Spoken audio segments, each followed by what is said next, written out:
Right. సార్వత్రిక ఎన్నికల్లో BJP ఆధిక్యం చాటుకుంది. ఆ పార్టీ 290 స్థానాల్లో ముందంజలో కొనసాగుతుంది. 2019 ఎన్నికల్లో బీజేపీ 303 స్థానాల విజయం సాధించింది. నాటి ఎన్నికలతో పోల్చితే బీజేపీ 57 స్థానాలు తక్కువగా ఆధిక్యంలో ఉంది. ఇక కాంగ్రెస్ పార్టీ 88 స్థానాలు, సమాజ్వాదీ పార్టీ 32 స్థానాల్లో ముందంజలో ఉన్నాయి. 2019 ఎన్నికల్లో కాంగ్రెస్ 52 స్థానాల్లో మాత్రమే గెలిచింది. నాటి ఎన్నికలతో పోల్చితే ఇప్పుడు ఆ పార్టీ 36 స్థానాలు ఎక్కువగా ముందంజలో ఉంది. సమాజ్వాదీ పార్టీ 2019లో కేవలం 5 స్థానాలకు మాత్రమే పరిమితమైంది. రైట్, మిగతా వాటికి వెళ్లే ముందు ఒకసారి ఆంధ్రప్రదేశ్, తెలంగాణ కూడా చూద్దాం.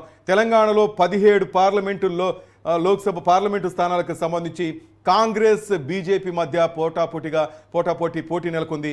రెండు పార్టీలు 8 స్థానాల్లో ఆధిక్యంలో కొనసాగుతున్నాయి.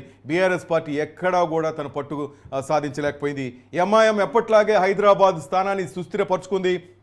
మెయిన్గా మనం తెలంగాణలో చూస్తే బీఆర్ఎస్ పుంజుకుంటుంది, కారు కొంతైనా జోష్, కారులో స్పీడ్ పెరుగుతుంది అనుకుని అందరూ ఊహించుకున్నారు. కానీ ఎటువంటి ప్రయోజనం లేకుండా పోయింది. కేవలం హస్తం పార్టీకి, కమలం పార్టీకి మధ్య ఈ 16 స్థానాల్లో పోటీ నెలకొంది.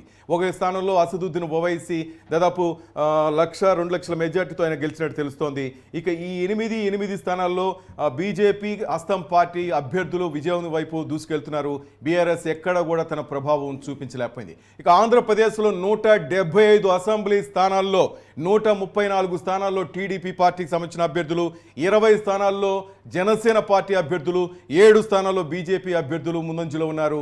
కేవలం 14 స్థానాల్లో మాత్రమే వైసీపీకి సంబంధించిన అభ్యర్థులు ఆధిక్యంలో కొనసాగుతున్నారు.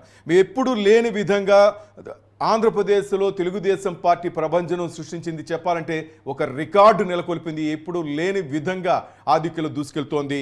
దాదాపు 144 స్థానాల్లో టీడీపీ అభ్యర్థులు పోటీ చేయగా 134 స్థానాల్లో ఆ పార్టీ అభ్యర్థులు ముందంజలో ఉన్నారు. 21 స్థానాల్లో పోటీ చేసిన జనసేన అభ్యర్థులు 20 స్థానాల్లో ఆధిక్యంలో దూసుకెళ్తున్నారు. గాజు గ్లాసు గుర్తుకి ప్రతి చోట ప్రజలు తమ మద్దతు తెలిపారు. ఇక 10 స్థానాల్లో పోటీ చేసిన బీజేపీకి కమల వికాసం అసలు ఆంధ్రప్రదేశ్లో ఉంటుందా అనుకున్నారంతా. కానీ 7 స్థానాల్లో కమల వికాసం కనిపిస్తుంది.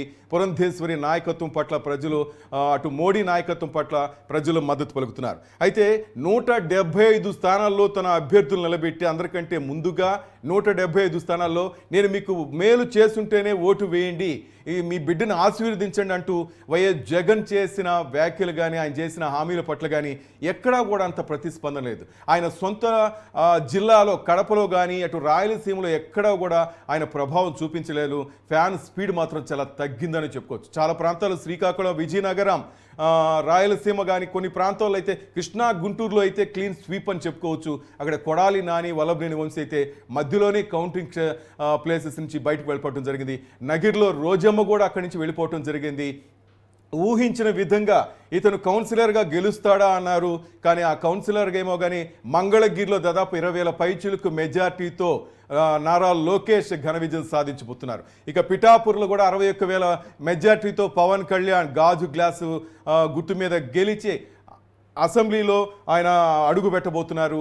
అటు ఎక్కడ చూసినా కూడా ఈసారి కొత్త ఫేసులు, ఎవరైతే అవమానం పొందారో వాళ్ళంతా అసెంబ్లీలో అడుగు పెట్టబోతున్నారు.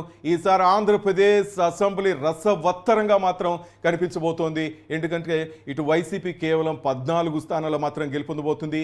జగన్ వెనుక ఆ వాయిస్లు కానీ, ఆ సపోర్టర్స్ కానీ ఎవరు లేకపోవటం ఆయనకు మైనస్.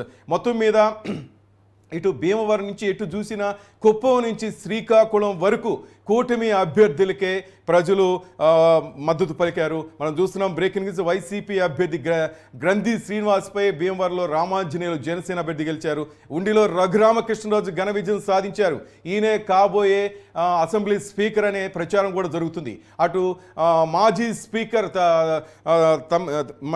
స్పీకర్ అటు ఓడిపోవడం జరిగింది. ఇటు ఉండిలో రఘురామకృష్ణరాజు ఘన విజయం సాధించడం జరిగింది. మనం చూస్తున్నాం. ఇటు భీమవరంలో జనసేన అభ్యర్థి పులపర్తి ఆంజనేయులు వైసీపీ అభ్యర్థికి పూతరేకులు తినిపించాడు.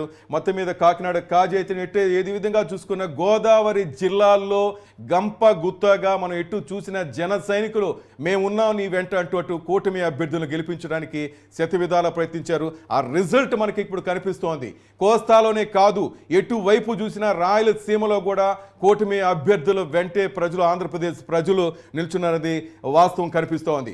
కొంతమంది మంత్రులు, దాదాపు 25 మంది మంత్రుల్లో 2 మాత్రమే ఆధిపత్యం కనబరచగలిగారు. దాదాపు మిగతా వారంతా కూడా ఆ, ఆ, మనం చూస్తున్న సీదిరి అప్పలరాజు నుంచి చూసుకుంటే బొత్స సత్యనారాయణ, గుడివాడ అమర్నాథ్ చాలామంది ఊహించిన విధంగా పరాజయం పాలే దిశగా ఉన్నారు. అంబటి రాంబాబు అటు సత్యనపల్లిలో సత్యకన్నా లక్ష్మీనారాయణ చేతిలో పరాభవం పొందబోతున్నారు.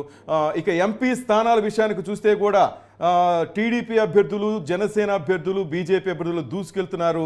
దాదాపు 21 స్థానాల్లో, లోక్సభ స్థానాల్లో కూటమి అభ్యర్థులు ఘన విజయం సాధించబోతున్నారు. కేవలం 4 స్థానాలకు మాత్రమే వైసీపీ అభ్యర్థులు పరిమితం అవుతున్నారు. రైట్, ఇటు తెలంగాణలో మనం ఇంతకుముందు చెప్పుకున్నాం 8 స్థానాల్లో కాంగ్రెస్ పార్టీకి సంబంధించి, 8 స్థానాల్లో బీజేపీకి సంబంధించి అభ్యర్థులు ఆధిక్యంలో దూసుకెళ్తున్నారు. బీఆర్ఎస్ పార్టీ ఎక్కడా కూడా తన ప్రభావాన్ని చూపించలేకపోయింది.